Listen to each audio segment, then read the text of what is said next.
السلام عليكم ورحمة الله وبركاته. أخباركم إيه؟ عاملين إيه؟ شعرك جاف، هايش، مجعد، مقصف، رغم إن حضرتك بتعملي وبتستخدمي منتجات عالية الجودة بس مفيش نتيجة اللي ترضيكي. حضرتك بتضر شعرك كل يوم بأسلوب روتين وأسلوب حياة خطأ. 5 أخطاء هتكلم عليهم النهاردة هما السبب الرئيسي في تدمير الشعر. خليك معايا، هقول لك كل خطأ ايه وازاي نتفاداه وازاي نعالج حاجه زي كده. الخطأ الاول ان احنا بنغسل الشعر بميه سخنه. احنا فاكرين ان ده افضل للشعر. ده اكبر خطأ انت ممكن تستعمله. ده بيشيل الزيوت الزياده اللي على الشعر، بيسبب جفاف وهيشان وتقصف فوق ما تتخيل. طب الحل ايه؟ الحل ان احنا بنستخدم ميه فتره. طيب الخطأ التاني احنا بنستخدم كميه كبيره جدا من الشامبو.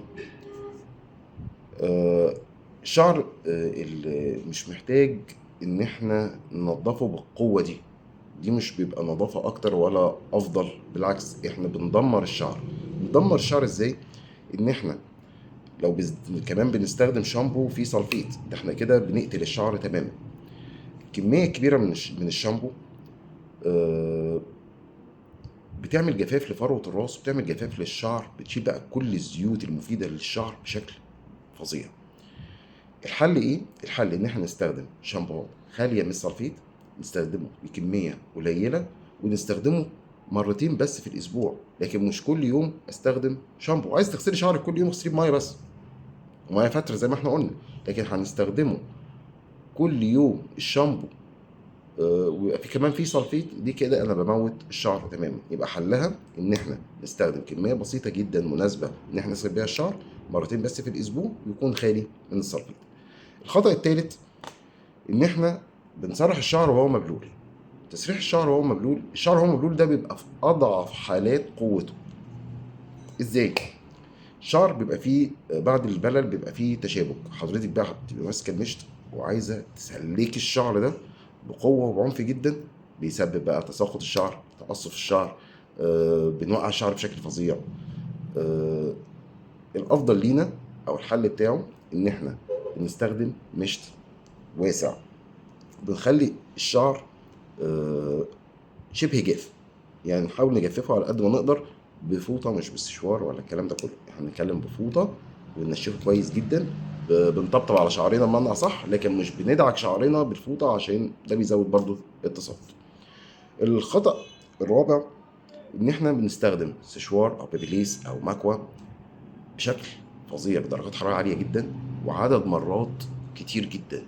وده اكتر حاجه برضو بتظبط او بتكسر الشعر نفسه.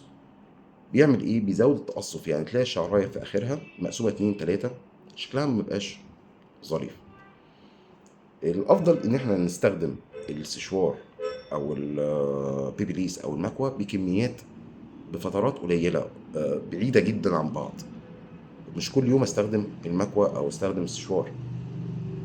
درجه الحراره العاليه جدا دي غلط جدا على الشعر. وبنستخدم ممكن واقي حراري واحنا بنعمل البيبيليس او السشوار، ده الافضل طبعا. الخطأ الخامس وده بقى اللي كل الناس بتقع فيه ومش بمزاجها، تبقى برضو ما عندهاش علم بيه، وهو التغذية. إهمال التغذية وشرب المية. يا جماعة، الشعر بيتغذى من البصيلة، يعني بيتغذى عن طريق الدم. يعني لو أنا أكلي عبارة عن نودلز ومش عارف شيبس وبسكوت ومش عارف ايه والكلام الفاضي ده، ده لازم يضعف الشعر، بيأثر معايا، بيعكس معايا تماما على الشعر. فبالتالي لا يا باشا، شعرنا محتاج فيتامينات وبروتينات بشكل متوازن. فلازم يبقى اكلنا صحي متوازن في الفيتامينات والبروتينات. كميه الميه اللي حضرتك بتشربيها قليله، وبالذات احنا كمان داخلين على صيف، فمحتاجين نزود كميه الميه اللي احنا بنشربها. مش عايز اقول لك كميه شرب الميه اللي انت بتشربيها بتتعكس قد ايه على شعرك، بيدي لمعان لشعرك ازاي، بيدي صحه لشعرك ازاي، طول ما انت بتزودي كميه الميه اللي بتشربيها.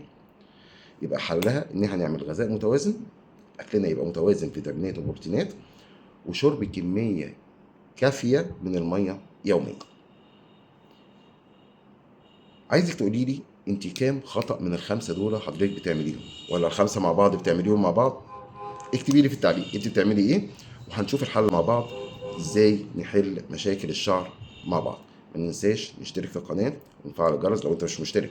فعل الجرس عشان كل الفيديوهات اللي جايه ان شاء الله هتتكلم على الصحة، اذا كانت للشعر، للبشرة، للجسم، لكل اعضاء الجسم، هنتكلم فيها باستفاضة كبيرة جدا.